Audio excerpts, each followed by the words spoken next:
안녕하십니까. 한 두세 달 연습한 것 같습니다. 이제 아이들을 앞에 일렬로 세우는 것부터가 숙제였습니다. 어제 처음 성공하더라고요. 마이크를 하나씩 치워주니까 그제서야 앞에 서더라고요. 역시 지혜가 필요합니다. 네, 뭐 행복한 가정에 대해서 말씀을 전해야 될 것 같은데 사실 오늘 주님께서 주신 말씀은 그거랑 조금 다른 내용입니다. 새해 초에 이제 다들 말씀 이렇게 읽으시잖아요. 새해 초에는 더욱더 열심을 내고 또 더 시간을 내고 해서 이제 말씀을 또 읽어보자 이렇게 해서 많이들 이렇게 찾고 또 읽게 됩니다. 저도 오늘 나눌 말씀이 새해 주님께서 개인적으로 주셨던 말씀이었는데 이번에 수요 집회를 준비를 하면서 다시 한번 이 말씀을 주셔서 나누고자 합니다. 개인적으로는 주님께서 저에게 권면하셨던 말씀이긴 한데 그래도 같이 교회 나누도록 하겠습니다. 창세기 3장 말씀 보시겠습니다. 창세기 3장 1절로 쭉 읽어 나가도록 하겠습니다.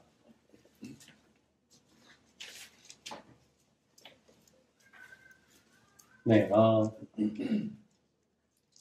창세기 3장은 성도님들 잘 아시는 대로 하나님께서 천지를 창조를 하시고 사람을 만드신 후에 이제 사단이 뱀을 통해서 아담과 하와를 유혹하는 그 선악과의 범죄가 나오는 그런 장면입니다. 처음으로 성경에서 그 범죄가 나타나는 그런 장면입니다. 한번 읽어보겠습니다. 창세기 3장 1절입니다. 그런데 뱀은 여호와 하나님이 지으신 들짐승 중에 가장 간교하니라. 뱀이 여자에게 물어 이르되 하나님이 참으로 너희에게 동산 모든 나무의 열매를 먹지 말라 하시더냐. 여자가 뱀에게 말하되 동산 나무의 열매를 우리가 먹을 수 있으나 동산 중앙에 있는 나무의 열매는 하나님의 말씀에 너희는 먹지도 말고 만지지도 말라. 너희가 죽을까 하노라 하셨느니라.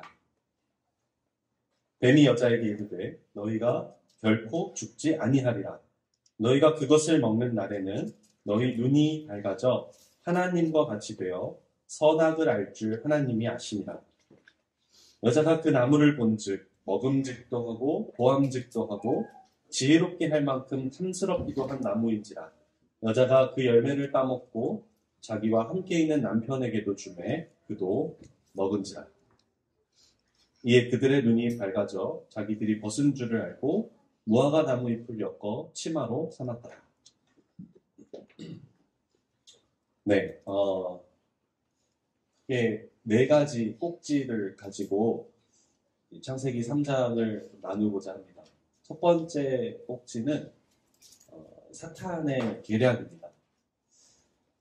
뱀이라는 존재를 통해서 사탄이 처음으로 아담과 하와에게 다가옵니다. 사탄은 호시탐탐 그 기회를 노리고 있었을 거예요.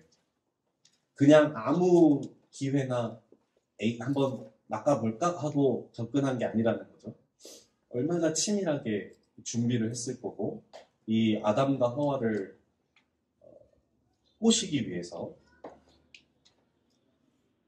많이들 오해를 하시는데 하와가 혼자 있을 때 뱀이 접근한 게 아니에요. 아담과 하와는 항상 같이 있었거든요.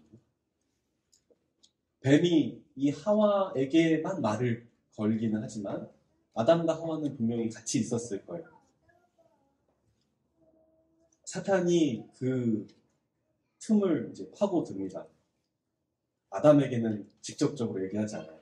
하와에게만 얘기를 합니다.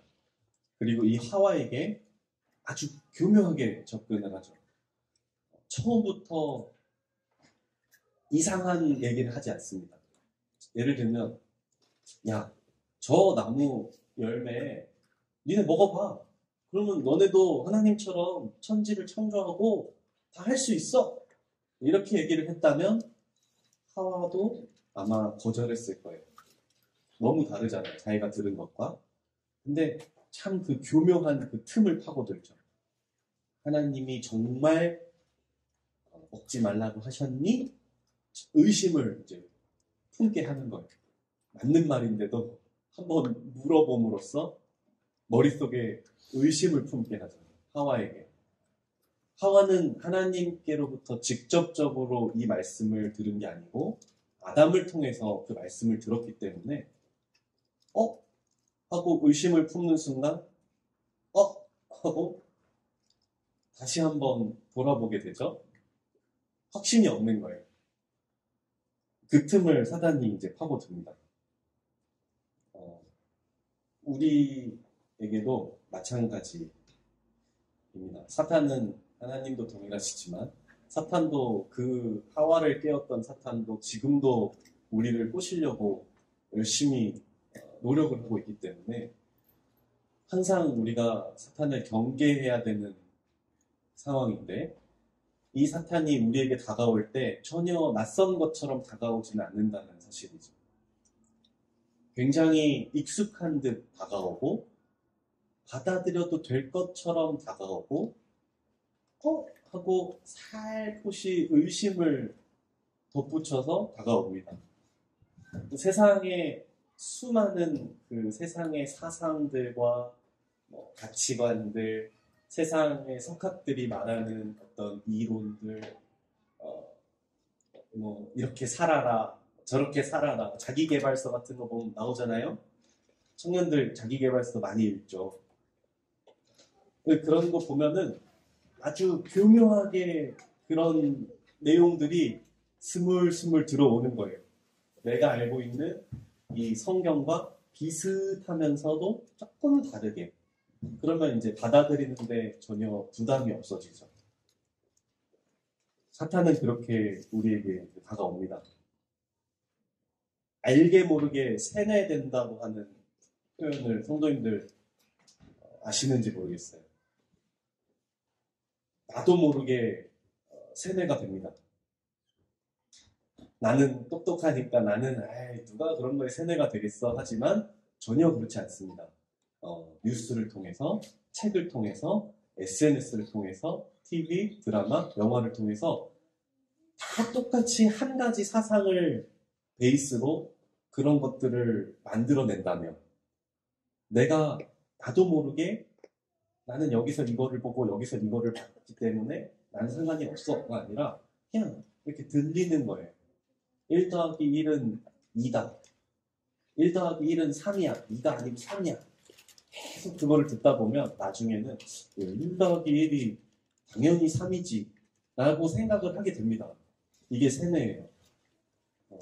요새는 이제 가스라이팅이라는 표현을 쓰는데 조금 다른 얘기고 계속 무의식적으로 동일한 사상과 생각들이 들어옵니다.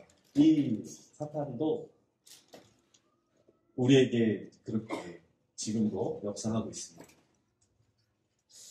두 번째 꼭지는 하와. 여자애라고 나오죠. 그 하와의 연약함인데요.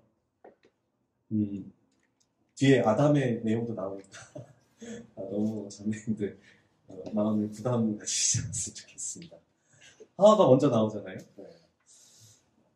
창세기 이거보다 조금 전에 2장에 이 여자에 대해서 처음으로 나오는 표현이 있습니다. 하나님께서 창세기 2장 18절에 돕는 배필이라는 말씀을 꺼내세요. 아담을 통해서 돕는 배필을 내가 이 아담에게 이제 줘야겠다. 그래서 그 돕는 배필로 만들어지고 하나님께서 친히 아담에게 데리고 온 게 하와입니다. 여자죠. 아담이 너무 좋았죠. 그게 이 여기서 말하는 하와의 원래 주어진 역할이에요. 근데 3장에 나오는 하와의 역할은 어땠습니까? 범죄의 통로가 되죠. 선악과를 아담에게도 권하게 되고 그 권함을 받은 아담도 같이 범죄를 저지르게 되죠. 하와는 말할 것도 없고요. 굉장히 그 드라마틱한 역할의 차이가 이 짧은 창세기 2장과 3장 사이에 나타납니다. 우리의 인생인 것 같아요. 우리가 항상 하나님 앞에 돕는 배필이고 싶잖아요. 자매인들. 형제인들, 가장으로서의 그 형제님을 영적으로 든든하게 세우고자 하는 그 돕는 배필로서의 역할을 하나님께서 아내에게, 자매들에게 주시는데, 그렇게 살고 싶고 그렇게 살아야 하는데, 어느 순간 돌아보면 이 선악과를 따먹은, 또 그거를 아담에게 권하고 있는 하와와 같은 내 모습을 발견하게 됩니다. 아주 단적인 예를 들어볼까요?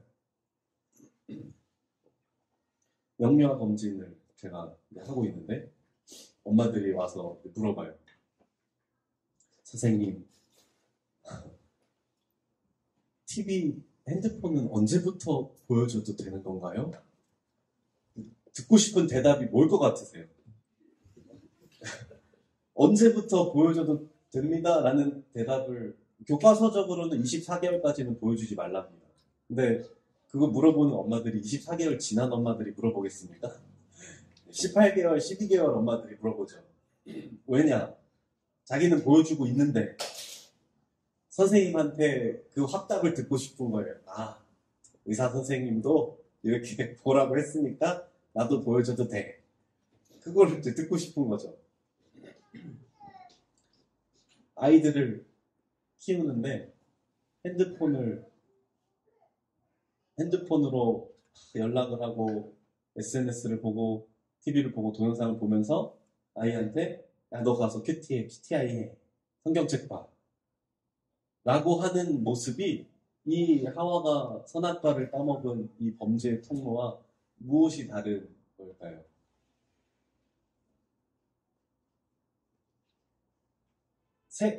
세상의 것을 들여오는 통로가 되는 거거든요. 한마디로 말하면. 근데 하나님께서 그 하와를 여자를 지으신 목적은 아담의 그 일, 영적인 일을 돕는 배필로 지으셨단 말이죠. 또 한 가지는 하와는 하나님의 말씀을 정확하게 몰랐어요.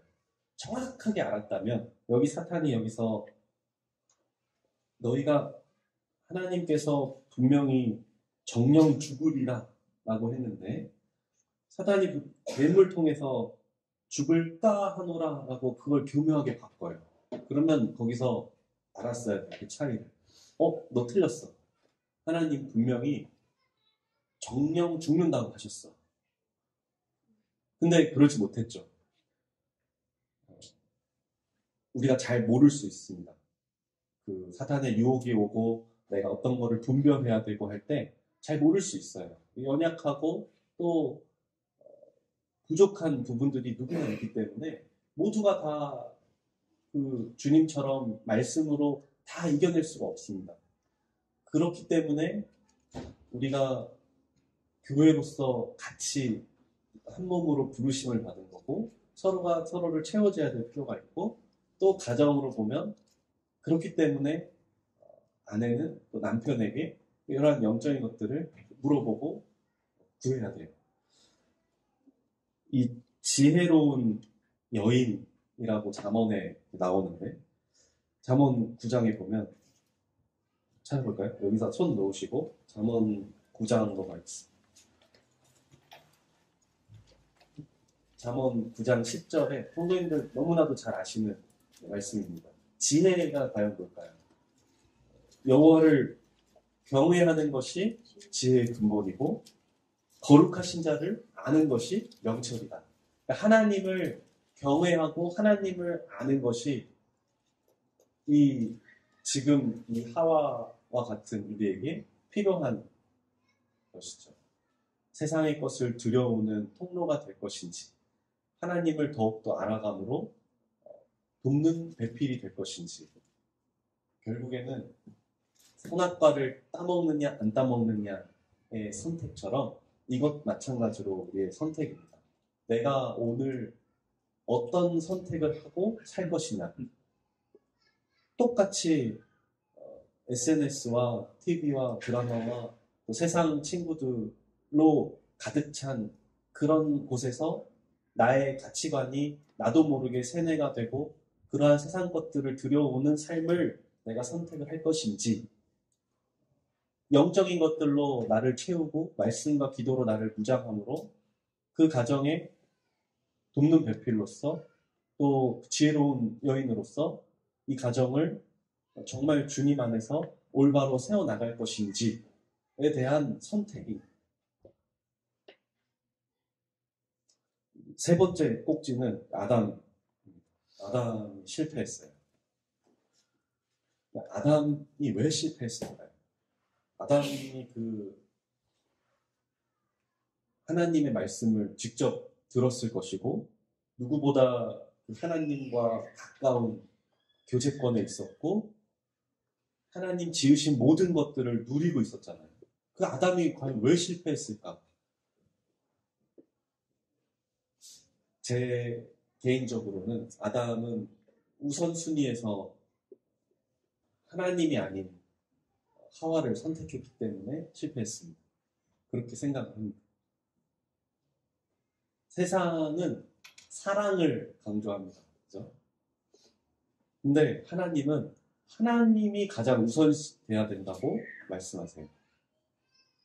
우리 지금 제자 훈련을 하고 있는데 첫 번째 그 제자 훈련에서 주셨던 말씀이 하나님이 가장 우선이 되는 삶, 주님의 것이 가장 우선이 되는 삶, 먼저 그의 나라와 그의 의를 구하라.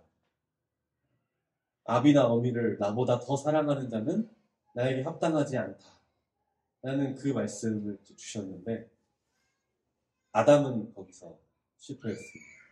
하와가 먹어보라고 선악과를 건넸을 때 아담은 알았어요. 아담은 하나님이 저거 먹지 말라고 한 거 알았거든요.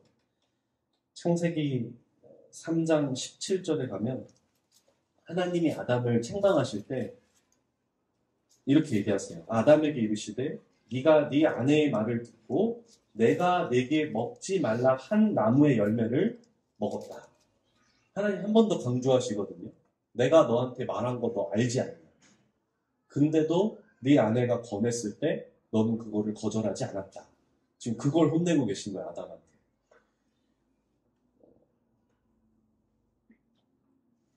이 아담의 선택이 하나님이어야 되는데 이 사랑이라는 그 이름으로 포장된 다른 것에 있었던 거죠. 그래서 아담은 거기서 넘어집니다. 또 하나는 아담이 이제 가장이잖아요. 머리, 그 아내와 합하여 한 몸을 이루는 건데 머리를 이제 남자에게 주셨단 말이에요. 그러면 아담은 거기서 분별을 했어야 돼. 하와가 유혹에 혹시 이끌일지언정 그거를 막고 거기서 이겨냈어야 되는데 아담이 그러지 못했어요. 끊어냈어야 돼, 세상의 것을. 사랑으로 우리가 덮어야 될 때가 있고 진리고 분별하고 단호하게 얘기해야 될 때가 있습니다. 부부간에도 마찬가지고 부모간에도 마찬가지고 형제간에도 마찬가지죠. 하나님 말씀이 가장 우선시 돼야 되고 그것이 기준이 돼야 되는데 많이 그런 것들이 무너져 가고 있습니다. 세상 가치관이 그렇잖아요. 어떻게 나한테 이럴 수가 있어. 드라마 보면 많이 나오는 대사죠.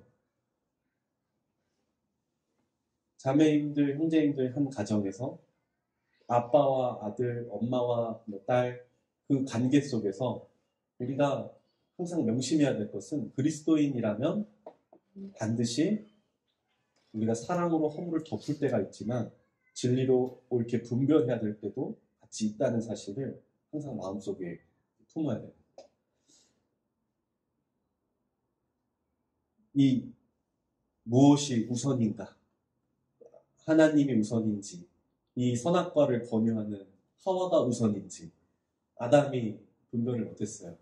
우리는 어떨까요? 이것만 보면은 야, 그 아담 좀 잘 선택하지.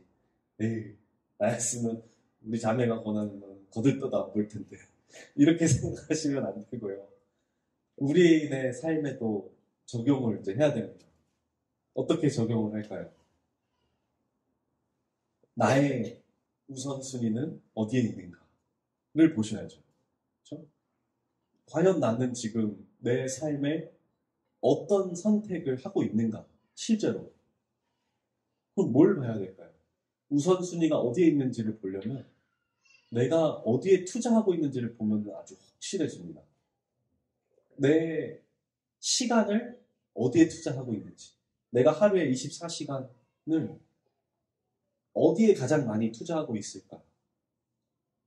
또 한 달을 놓고 보고 1년을 놓고 봤을 때 나의 투자에 내가 가장 많은 시간을 쏟고 어떤 나의 자유로운 시간이 주어졌을 때 어디에 가장 많이 내가 투자를 하고 있는가? 시간만 그런 게 아니죠. 돈. 내가 월급을 탑니다. 대출금이 나가고, 관리비가 나가고, 학원비가 나가고, 다 이제 나가고, 이렇게 남아요. 물론 헌금 당연히 하겠죠. 잠실교회 성도님들은 다 하실 거라고 믿습니다. 미리 주님의 것을 빼놓으실 거라고 믿습니다. 남은 게 혹시 있다면 이거를 과연 어디에 쓰고 있는가? 결국에는 내가 무엇을 우선적으로 선택하고 있는가는 내 실질적인 삶에 나는 어디에 가장 많은 투자를 하고 있는가를 보시면 답이 나옵니다. 제가 새해 첫날에 이 말씀 앞에서 무너졌습니다. 주님 앞에 부끄럽더라고요. 그래서 주님 앞에 엎드렸고 또 그랬습니다. 가장으로서의 아담의 역할은 자기에게 주어진 하나님 맡기신 그 양무리를 보호하는 데까지 가야 됩니다. 나 자신만 하나님 앞에 이렇게 하는 게 아니라 하나님 내게 맡기신 그 양무리까지가 나의 바운더리고 보호 범위이죠. 그것까지 생각해서 우선순위를 내 삶에 정하고 그대로 살아야 합니다. 마지막 네 번째는 이 뱀의 유혹으로 시작돼서 하와의 범죄와 아담의 범죄까지 이어졌고 이제 마지막에 이 범죄의 대가, 결과가 나옵니다.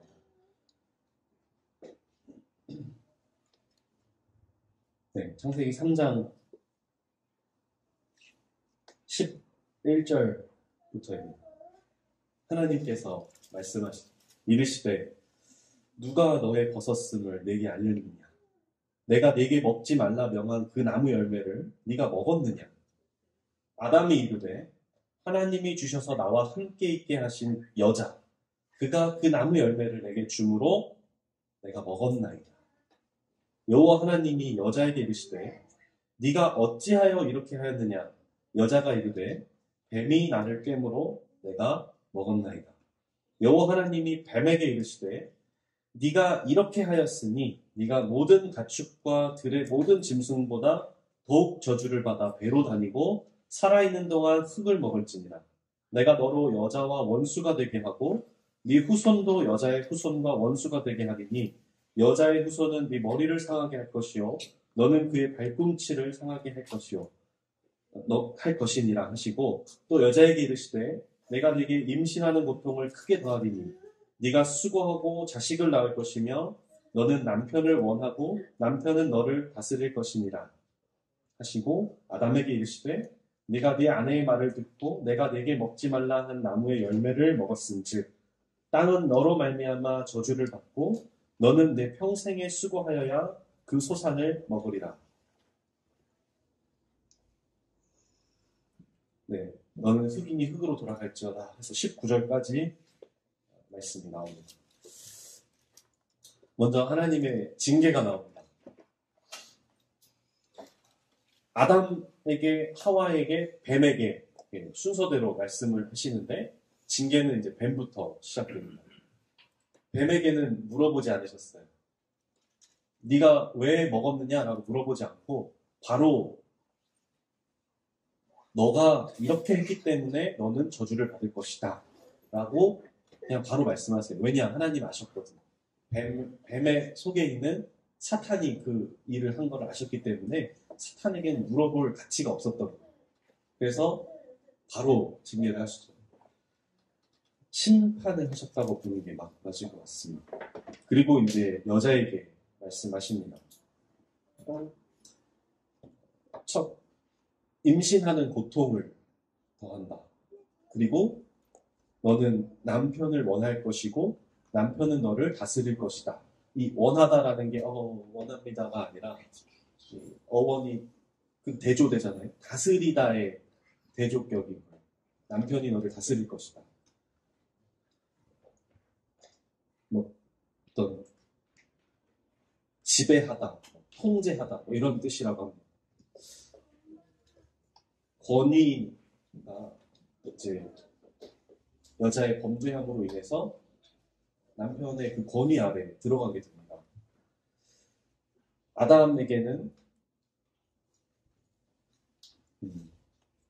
이제 노동의 고통이 들어가죠. 땀을 흘려야 그 땅의 소산을 받을 것이고 땅은 너로 인하여 저주를 받을 것이다 라고 이제 징계를 하십니다.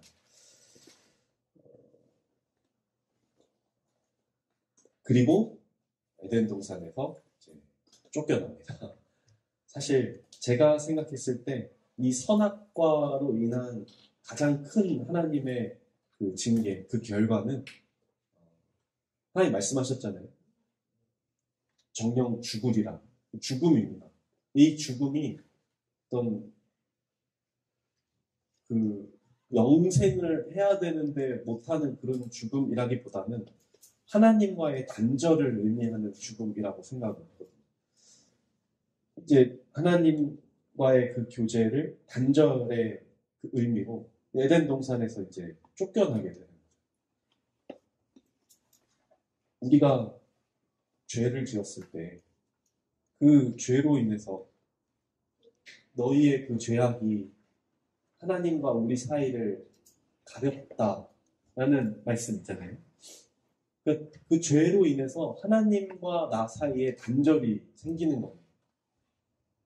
그리스도인에게 가장 중요하고 가장 필요한 것이 하나님과의 그 연결, 그 교제인데 그 무엇도 이것보다 우선되는 게 없는데 우리의 그 죄악으로 인해서 이런 관계들이 앞이 안 보이듯이 캄캄해지는 때가 오는 거죠. 욥기 23장에 보면 욥이 그 고통 중에 이제 부르짖을 때 이런 표현을 쓰거든요. 내가 앞으로 가도 그가 아니 보이고 뒤로 가도 그가 아니 보이고 어디로 가도 하나님 보이지 않는다 라는 표현을 이제 하는데 마치 그런 느낌인 거예요. 죄악으로 인해서 내 기도가 응답되지 않는 것 같고 하나님이 나에게 말씀하지 않는 것 같을 때에는 스스로를 돌아봐야 되는 먼저는 혹시 나에게 하나님이 응답하지 못하시는 내 기도가 하나님께 올라가지 못하는 어떤 이유가 있는지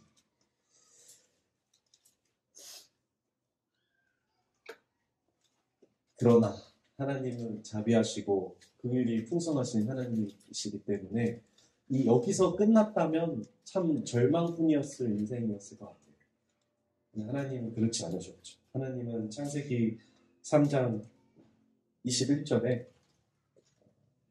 이 한 구절로 우리에게 절망만이 아닌 희망이 이제 생기게 된 겁니다. 여호와 하나님이 아담과 그의 아내를 위하여 가죽옷을 지어 입히시니라. 참 놀라운 은혜의 말씀입니다.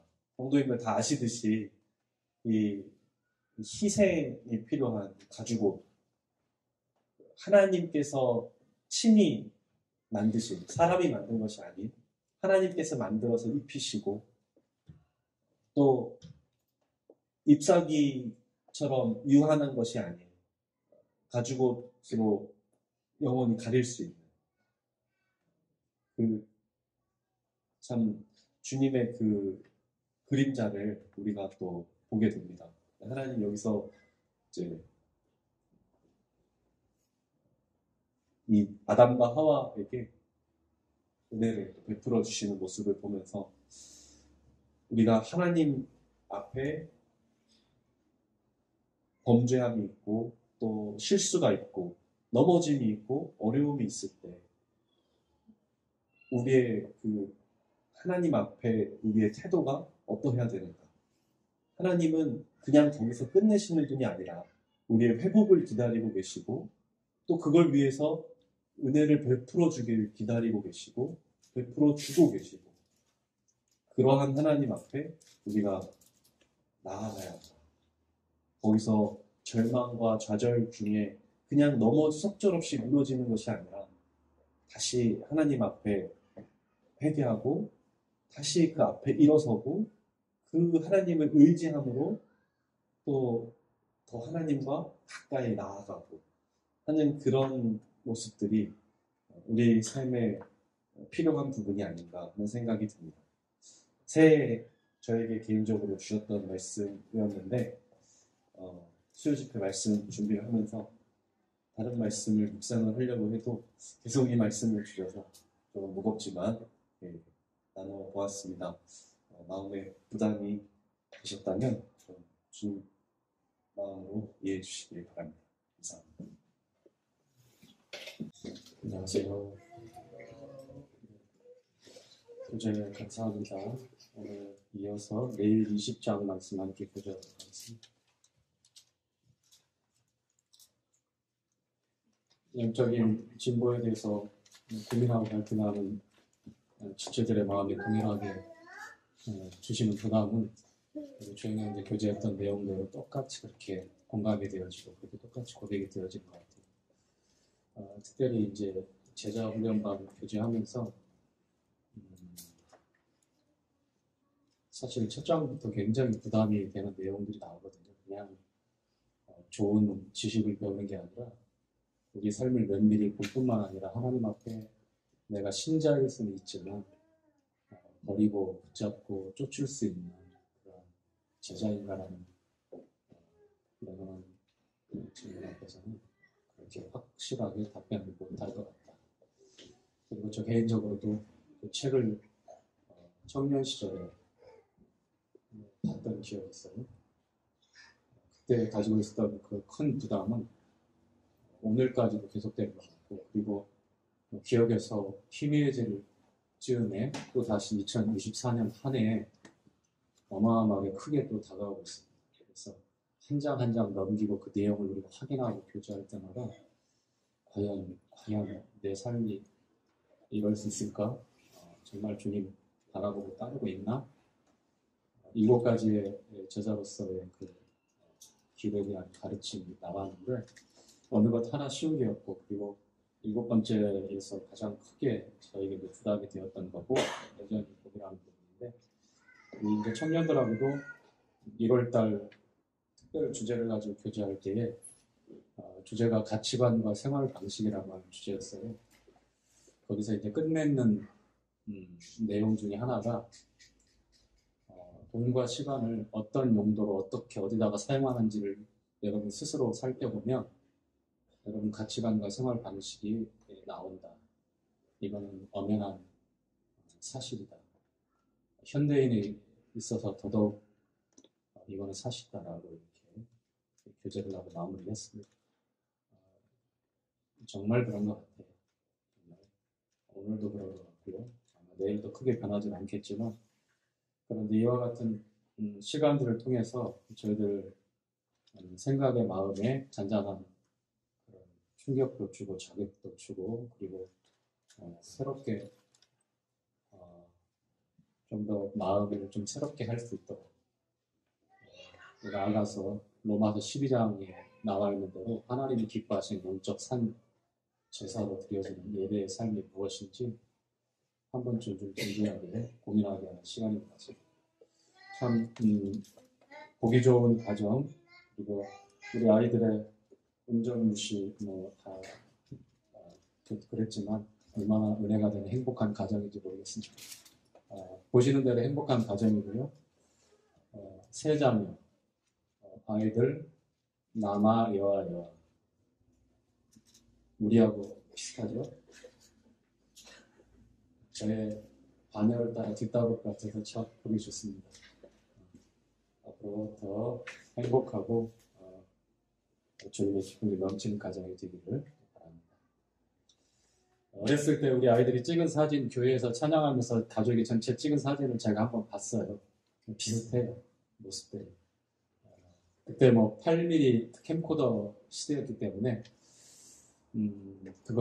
그걸로 찍어놓은 거는 외장하드로 해가지고 우리 대한현진이 작업을 해줘서 그걸 하나 갖고 있는데, 우리 막내가 그걸 보면서 제로 즐거워합니다. 자기 오빠, 자기 언니, 우리 하성이, 하은이만 할 때 온 집을 이렇게 구두 주걱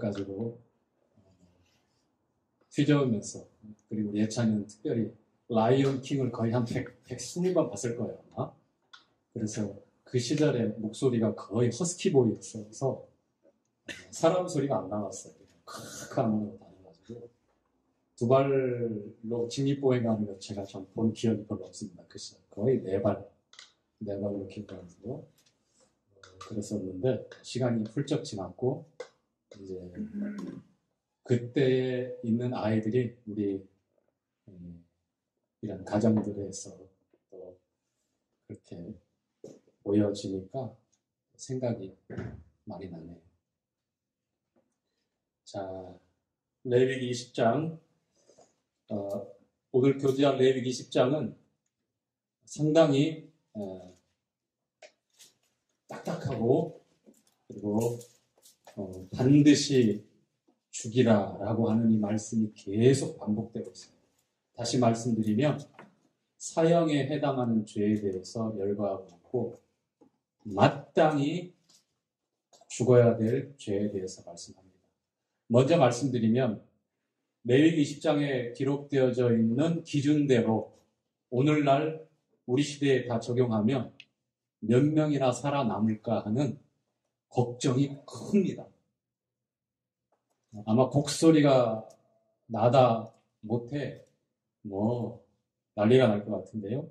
그만큼 선민 이스라엘 백성들이 하나님과 맺은 이 율법, 언약 백성으로서 아브라함과 할례라고 하는 외적인 표시를 통해서 아브라함과 맺어놓은 언약 백성의 시작이 성문화된 이 율법, 기록되어진 이 율법, 10계명을 중심으로 한 율법을 통해서 얼마나 엄격하고 또 정확하게 이스라엘 백성들을 주관하고 있었는지, 그리고 그것은 하나님께서 한 가지 목적을 위해서 내가 거룩하니 너희도 거룩할지어다. 레위기 11장과 19장에 레위기의 핵심이 되는 이 말씀이 기록되어 있었는데, 지난주에도 교제했던 대로 그 이유입니다. 애굽의 풍속, 가나안의 풍속, 대표적인 세상의 세련되고 감각적인 쾌락적인 그런 문화와 삶에서 구별되라. 하나님의 백성은 이 세상과 함께 뒹굴고 좋아하고 웃고 웃는 게 아니다.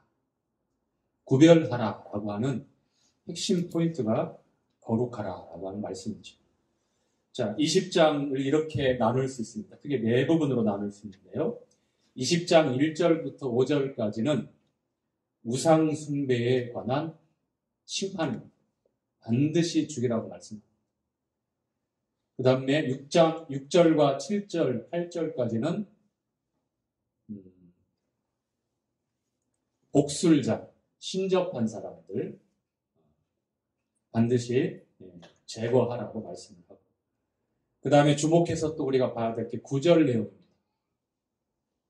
9절은 부모를 공경하라고 하는 내용인데요. 이 역시 아비나 어미를 업신여기거나 저주하는 그런 죄를 짓게 되면 반드시 죽이라고 말씀을 합니다.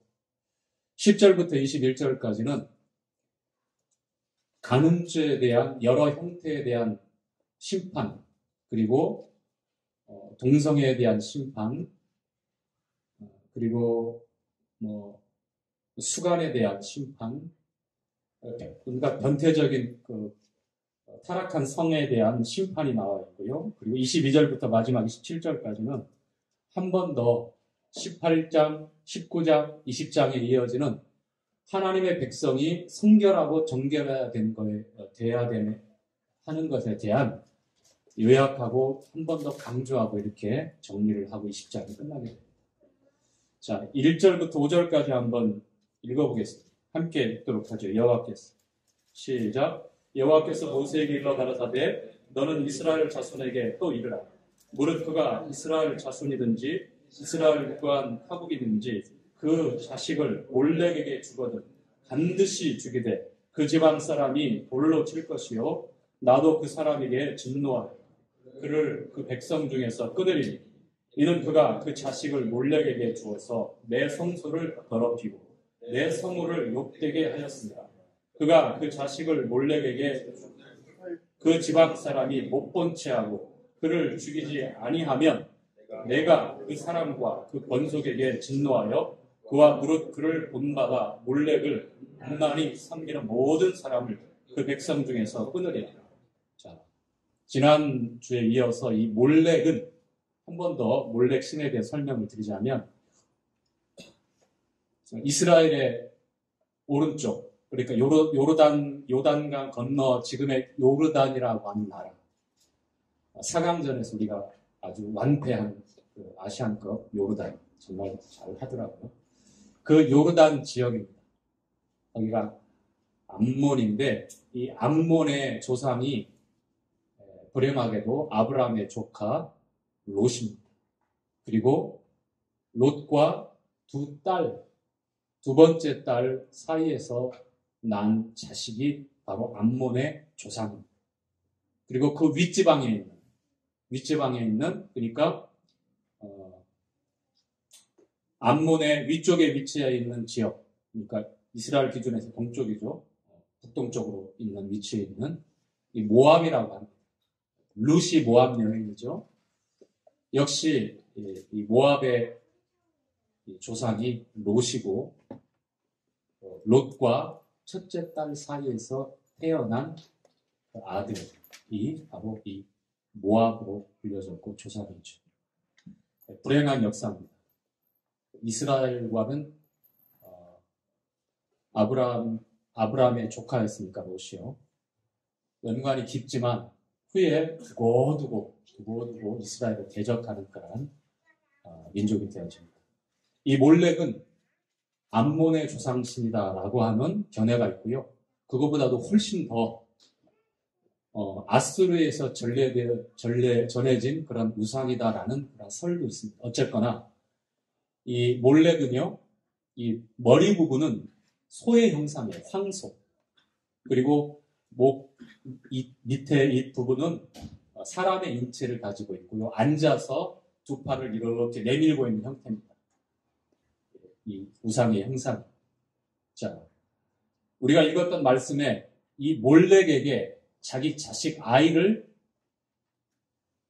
공양하는 거죠. 그렇죠. 인신 제사를 드리는 거예요. 왜 그렇게 하냐면 그와 같은 가나안 땅에 또 암몬 족속의 조상신으로 민족신으로 있는 이 몰렉을 그렇게 섬겼을 때에 한 자식을 바침으로 해서 남은 가족들과 가족들이 무병장수하고 풍요롭게 살 수 있다라고 하는 그러한 미신을 그대로 받아들였기 때문에 땅에 속한 이 땅에서 장수하고 행복하고 얼마든지 풍요로울 수 있다라고 하는 그러한 잘못된 바램으로 자기 품에 있는 자식을 그렇게 내어 바친 그런 있을 수 없는 우상숭배를 한 겁니다. 특별히 많은 우상숭배가 있지만 이 몰렉신을 섬기는 거에 있어서 이렇게 단죄하고 반드시 죽이라. 죽이는 것도 그냥 죽이라라고 이렇게 여지를 남기는 것이 아니라 반드시라고. surely put to death라고 되어 있더라고요. 반드시 죽이라. 틀림없이. 자, 그런데 5절에 보니까 이 몰렉신을 섬기는 것을 보고도 그 지방 사람이 못 본 채 하면 된다고 그랬어요? 안 된다고 그랬어요? 아까 교제했던 말씀, 우리 주영님들 교제했던 말씀 중에 덮어야 될 게 있지만, 품고 가려줘야 될 게 있지만, 그러나 진리로 분별해서 아주 엄격하고 준엄하게 분별해서 말을 해야 되는 내용들이 분명히 있죠. 관계가 소원해질 수도 있고, 내가 너한테 어떻게 했는데 너하고 나하고 그런 사이니? 적어도 너는 나를 이해해 줄 줄 알았어. 이런 정말 우리의 감정에 호소하고 상대방을 배려해 달라고 하는 그러한 아주 부당한 요구들이 이렇게 합리화되어서 우리에게 얼마든지 전달되고 나도 그렇게 요청할 수 있습니다. 그러나 여기에 기록된 말씀 그대로 못 본 채 하면 너하고 안지 얼마나 수십 년 이웃 아니냐? 그래, 내가 못 본 채 할게. 반드시 죽이라고 말했습니다. 그 지방 사람들이 반드시 심판을 행하라고 말씀합니다. 이스라엘에 절대로 용납해서는 안 되는 그러한 죄이기 때문입니다. 죽어 마땅한 죄, 사형이 해당하는 죄들을 이 10장에서는 구체적으로 열거하고 있습니다. 소에 대해서 왜 하필 소의 형상이 우상숭배에서 계속해서 반복되는지 여러분 그 이유가 이상하지 않습니까? 힌두교의 신들도 그렇고 소를 신성하게 숭배하잖아요. 힌두교는 누가 언제 어떻게 만들어진지도 모르게끔 수천 년 전부터 시작되어진 가장 오래된 인류의 종교 중에 하나입니다. 아피스라고 하는 이집트의 황소 신 있죠. 그것이 바로 모세가 40일 동안 시내산에 올라갔을 때 백성들이 불안을 느끼고 하나님 만들어내라 했을 때 아론이 만들어낸 금송아지가 바로 소의 형상이잖아요. 그렇죠? 이 소는 고대 때부터 계속해서 어떤 신성한 존재로 숭배받는데 이유가 있어요. 파노라마 반에 오시면 알 수 있습니다. 오늘은 여기까지만 하도록 하겠습니다. 자, 6절부터 한번 보죠. 6절부터 8절까지. 시작. 음란하고 친접한 자와 박수를 추종하는 자에게는 내가 진노하여 그를 그 백성 중에서 끊으리니 너희는 스스로 깨끗게 하여 거룩할지어다. 나는 너희 하나님 여호와다. 너희는 내 규례를 지켜 행하라. 나는 너희를 거룩히 하는 여호와다. 자, 거기까지요. 복수를 행하고 신접한 사람들, 쉽게 얘기해서 무당이 무슨 보살, 무슨 선녀, 무슨 장군 해가지고 불려지고 있고, 우리나라의 대표적인 그 무당들 집성촌 있죠? 집성촌이라고 하는 것보다 미아리가 그랬고, 가끔 가다가 그 골목길 가다 보면 대나무가 세워져 있고 빨간 깃대가 세워져 있고 너풀거리고 있고, 그것도 다 계급들이 있어요. 그들이 섬기는 신들 중에 계급들이 있습니다. 장군들로 불려지기도 하고. 그래서 만약에 한 조그맣게 떨어져 있는 무당이 더 높은 신을 섬기고 있으면 그 무당보다 더 높게 장대에 빨간 깃발을 달면 안 됩니다. 불문율이에요. 이 무녀들 사이에서. 그런데 그때나 지금이나 이 악령들의 힘을 빌려서 우리 사람들은요, 미래를 점치고 내 미래를 궁금해하며 알기를 원합니다. 여러분도 그렇습니까? 여러분 혹시 여러분 미래를 안다면 제일 먼저 하고 싶은 게 뭐죠? 10명 중에 한 8명 로또 산다고 그래요. 그쵸? 그런데 미래를 알면 행복할까요? 불행할까요? 불행합니다. 절대 행복하지 않습니다. 하나님께서 전도서 말씀에도 그렇고 성경에 보면 우리로 하여금 미래를 알지 못하도록 숨겨놓고 감춰놓으셨어요. 그만한 이유가 있습니다.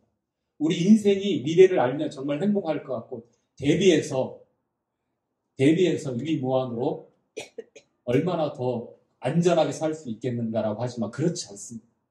그 알고 있는 미래에 대해서 쓸데없이 에너지를 쏟고 준비하다가 점점 근거하면서 불필요한 그런 소모되는 시간들, 일들 뿐만 아니라 제가 웃자고 예를 들었지만 이 가운데 여러분 로또 다 사가지고 1등 당첨돼봐요. 해봐야 수십만 원 다 나눠 가질 수밖에 없잖아요. 뭐 그런 건 아니지만 당장에 이 돈을 더 많이 갖고 싶기 때문에 세상의 물질을 더 많이 소유하고 싶기 때문에 궁금한 그거를 가지고 가서 나의 행복을 거기에다가 의탁하는 거 아니에요. 그렇죠? 어느 날 하나님을 바라보고 하나님을 섬기고 있었던 그 믿음이 하나둘 무너지면서 미래의 그 고급 정보 때문에 어떻게 해요? 돈이 곧 하나님이 되겠죠? 돈이 여러분 인생의 전부가 될 거예요. 불행해지는 거예요.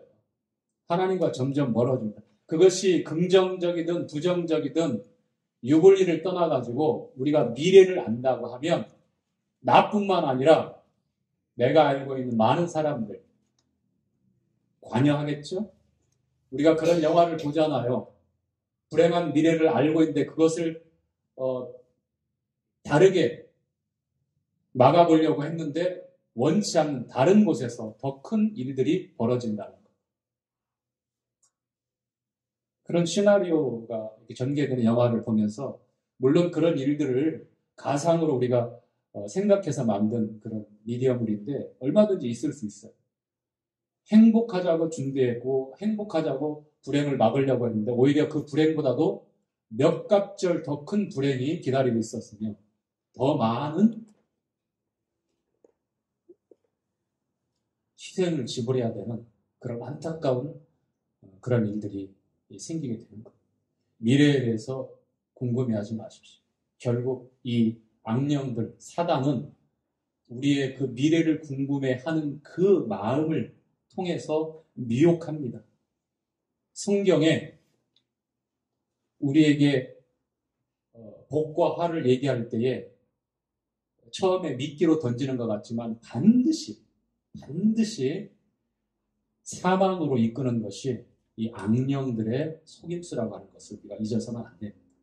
오늘날에도 마찬가지. 우리가 이 땅에 살아가면서 하루하루 성실히 살아가고 내일 일은 난 몰라요. 하루하루 살아요. 불행이나 유행함도 주 뜻대로 그 나와 있는 복음성가 가사 그대로 흘러간 시간에 대해서는 후회해도 우리가 다시 돌이킬 수 없고 현재에 충실하지 않으면 미래에 다가올 시간 또한 또 지나서 후회하게 되잖아요. 그렇죠? 어찌됐든 간에 과거와 미래가 아니라 우리에게 주어진 오늘 이 시간이 우리가 최선을 다하고 성실을 다하고 그리고 오늘 하나님 앞에 살아가고 있는 코람데오의 그 신앙이 미래를 주님 말씀으로 이끄는 그러한 삶의 모습과 방법이 되는 거예요. 자, 9절 말씀 볼까요? 무릇 시작. 무릇 그 아비나 어비를 저주하는 자는 반드시 죽일지니 그가 그 아비나 어비를 저주하였은즉 그 피가 자기에게로 돌아가요. 10계명 중에 1계명부터 4계명까지는 하나님과 사람 사이의 수직적인 그런 계명이라고 하면 5계명부터 10계명까지는 사람과 사람 사이에 있는 수평적인 그런 계명입니다. 하나님 앞에서 주어진 수직적이고 수평적인 계명 중에 이 사람과 사람 사이에 우리가 지켜야 될 계명 중에 첫 번째 계명이 무엇이죠? 5계명? 내 부모를 공경하라. 이것이 기본이에요. 시작입니다.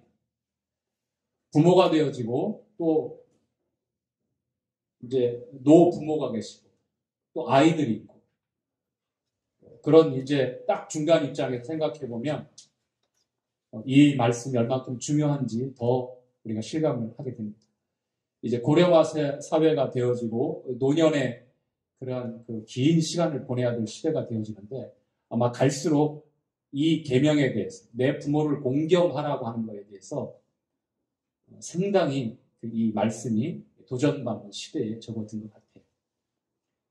이미 시작된 것 같습니다.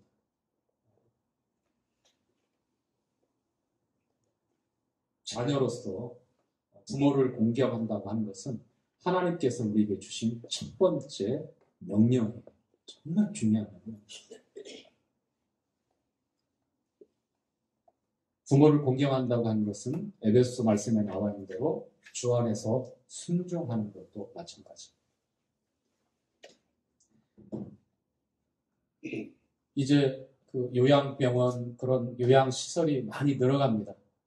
정부 사회보장 제도를 통해서도 힘겹고 버거운 그러한 일들을 조금씩 나눠서 그렇게 하기도 합니다. 물론 그런 좋은 제도와 시설들을 사용하는 것이 잘못됐다는 건 아니지만 그러나 이제 저희 이제 사남매가 이제 모친이 계시는데 정말 거동이 불편하고 어려워졌을 때에 어떻게 할 것인가? 아마 사남매가 모여서 의논을 할 거예요. 시설에 맡기는 게 맞다. 아니다. 그건 너무 좀 무정하지 않니? 이렇게 돌아가면서 모시자. 그런데 정신적으로까지 어려워지면 어떻게 할 거냐?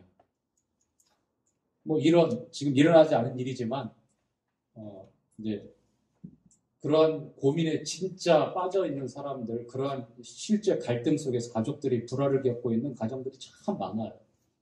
현재 대한민국이 안고 있는 것. 앞으로 갈수록 그러한 일들은 더 많아질 거예요. 어쩔 수가 없어요. 세계 제일의 초고속으로 고령화되고 있고 일본보다 더 빨라요. 그래서 이 하나님께서 말씀하시고 있는 이 내용에 대해서 우리가 이 계명에 대해서 우리가 좀 더 진중하게 생각을 하고 준비하고 우리 삶을 돌아보면서 어떻게 해야 될 것인지에 대해서도 고민을 해야 될 것 같습니다. 우리가 건강하고 관계가 아무 문제가 없을 때 누구라도 이렇게 다 그냥 끄덕끄덕하지만 막상 현실에 부딪히면 잘못된 선택을 할 수도 있어요. 내 부모를 공경하라. 정말 내가 공경해 봤는가? 공경할 마음은 있는가? 자, 10절부터 21절까지는 어떤 우리 어떤 자매님이 그러셨어요. 제가 19장, 18장인가 교제할 때 너무 부담되는 내용들이 나오거든요.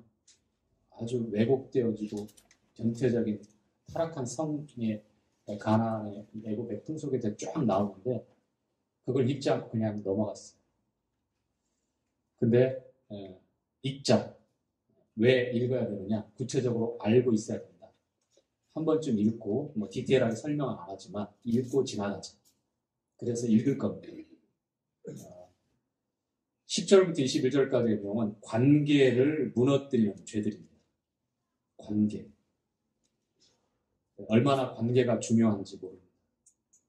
가정에서 부부의 관계, 자식의 관계, 또 친인척 관계, 근친상간을 엄격하게 정죄하고 심판하고 사형에 해당하다고 하는 이 말씀들이 관계를 무너뜨릴 때에 오는 그 파괴력과 치명적인 이 공동체 안에서의 어려움이 너무 크기 때문입니다. 근데 가나안과 애굽은 그런 거 염두에 두지 않았어요. 이것이 일반화되어져서 회복할 수 없는 상황이 되었어요. 그래서 그렇게 되지 말아야 하기 때문에 자 10절부터 21절까지 함께 읽어가지고 시작. 누구든지 남의 아내와 간음하는 자, 곧 그 이웃의 아내와 간음하는 자는 그 간부와 음부를 반드시 죽일지니라. 누구든지 그 계무와 동침하는 자 그 아비의 하체를 범하는 둘 다 반드시 죽일지니 그 피가 자기에게로 돌아가 누구든지 그 자부와 동침하든 둘 다 반드시 죽일지니 그들이 그 가증한 일을 행하였으니 그 피가 자기에게로 돌아가 누구든지 여인과 교합하든 남자와 교합하면 둘 다 가증한 일을 행하여 반드시 죽일지니 그 피가 자기에게로 돌아가 누구든지 아내와 그 장모를 아울러 주시면 악행인지 그와 그들을 함께 불사를지니 이는 너희 중에 악행이 없게 하려 함이니라. 남자가 짐승과 교합하면 반드시 죽이고 너희는 그 짐승도 죽일 것이다. 여자가 짐승에게 가까이 하며 교합하거든 너는 여자 짐승을 죽이되 이들을 반드시 죽일지니 그 피가 자기에게로 돌아가 누구든지 그 자매 곧 아비의 딸이나 어미의 딸을 취하여 그 여자의 하체를 보고 여자는 그 남자의 하체를 보면 부끄러운 일이 그 민족 앞에서 그들이 끊어질지니 그가 그 자매의 하체를 범하였은즉 그 죄를 당하리라. 누구든지 경도하는 여인과 동침하여 그의 하체를 범하니 남자는 그 여인의 근원을 드러내었고 여인은 자기의 피 근원을 드러내었으니 둘 다 백성 중에서 끊쳐지되 너의 이모나 고모의 하체를 범하지 말지니 이는 우리 지친의 지킨즉 그들이 그 죄를 담당하라. 누구든지 백숙무와 동침하면 그 백숙부의 하체를 범하니 그들이 그 죄를 당하여 누구든지 그 형제의 아내에 취하면 더러운 일이다. 그가 그 형제의 하체를 범하니 그들이 주저하리라. 자, 우리가 읽었던 대로 이 관계를 무너뜨리고 파괴하는 죄들입니다. 어떻게 이런 일이 있을 수 있습니까? 라고 하지만 하나님이 없는 세상에서는 은밀하게 아주 치명적으로 이루어지는 죄들입니다. 오늘날도 일어나고 있고요. 특히 믿음의 공동체 안에서는 고린도 교회에서 보면 고린도 교회 성도 중에 한 사람이 아디의 아내를 취했다는 말씀이 나오죠. 형제가. 근데 친엄마가 아니고 계모였어요. 이 악한 자를 내어 쫓으라고 했어요. 내어 쫓으라. 자, 그런 일들까지 있었었고요. 자, 21절 마지막에 보면 형제의 아내를 취하는 문제가 나오는데 이것은 한 가지 예외사항이 있어요. 계대결혼이라고 해서 형제들이 있어요. 근데 큰형이 결혼했는데 자식이 없이 죽게 됩니다. 그러면 둘째가 큰형의 후사를 이어줘요. 둘째 자식이 되는 게 아니라 형의 이름으로 그 자기 씨지만 큰형수와 사이에서 태어난 그 아들이 큰형이 물려받을 그 권리를 고스란히 물려받게 됩니다. 그래서 유다의 장자 엘이 악하기 때문에 하나님 앞에서 죽었고 오난 둘째가 그 일을 해야 되는데 그것이 자기한테 손해가 되니까 설정을 하게 됐죠. 임신하지 못하도록. 그래서 어떻게 됩니까? 하나님이 그것도 악해서 이제 쳐서 죽게 됩니다. 계대결혼이라고 해서 예외사항이 딱 하나가 있어요. 이게 형제들 간에 그런 내용이 있는데 그런 연유가 아닌 이상은 21절과 같은 이러한 죄는 반드시 죽일지니라. 자, 22절부터 마지막까지 읽고 마치도록 하겠습니다. 자, 이제 18장, 19장, 20장을 정리하는 내용입니다. 자, 22절 너희는 시작 너희는 내가 너희 앞에서 쫓아내는 족속의 풍속을 쫓지 말라. 그들이 이 모든 일을 행함으로 죄송합니다. 22절 제가 지금 시간이 지나니까 마음이 급해가지고 자 22절 너희는 시작 너희는 나의 모든 규례와 법도를 지켜 행하라. 그리하여 내가 너희를 인도하여 거하게 하는 땅이 너희를 토하지 아니하리라. 너희는 내가 너희 앞에서 쫓아내는 족속의 풍속을 쫓지 말라. 그들이 이 모든 일을 행함으로 내가 그들을 가증히 여기라. 내가 전에 너희에게 이르기를 너희가 그들의 땅을 기업으로 얻을 것이라. 내가 그 땅 곧 젖과 꿀이 흐르는 땅으로 너희에게 주어 유업을 삼게 하리라 하였노라. 나는 너희를 구별한 너희 하나님 여호와. 한 번 더 읽을게요. 자, 나는 그 부분만 시작. 나는 너희를 만민 중에서 구별한 너희 하나님 여호와. 너희는 짐승의 정하고 부정함, 새의 정하고 부정함을 구별하고 내가 너희를 위하여 부정한 것으로 구별한 짐승이나 새나 땅에 기는 곤충으로 인하여 너희 몸을 더럽히지 마라. 너희는 내게 거룩할지어다. 이는 나 여호와가 거룩하고 내가 또 너희로 나의 소유로 삼으려고 너희를 만민 중에서 구별하였습니다. 남자나 여자가 신접하고 박수가 되려면 반드시 죽을지 곧 돌로 그를 치라. 그 피가 자기에게로 돌아가리라. 너희를 만민 중에서 구별하였습니다. 만민 중에서 구별하였습니다. 선택하고 선별된 민족이라고 한 겁니다. 교회가 무엇입니까? 에클레시아. 세상 가운데서 구별된, 따로 빼낸 받은 무리 아닙니까? 주님의 이름으로 모인, 이 자리에 모인 무리 아닙니까? 그렇게 말씀합니다. 너희는 거룩할지어다. 내가 거룩하니 너희는 거룩할지어다. 자, 이렇게 20장 말씀을 마치도록 하고요. 다음에는 이제 제사장에 관한 이제 말씀이 이제 21장부터 시작되고 21장, 22장, 그 다음에 23장부터는 이제 일곱 절기가 또 시작됩니다. 타임라인에 주님이 오셔서 그리고 교회 시대에 지나서 7년 대환란까지 이어지는 타임라인에 이 일곱 절기가 적용될 수 있는데 각 절기마다 특징들까지 함께 준비해서 교제를 하도록 하겠습니다. 마치도록 해요.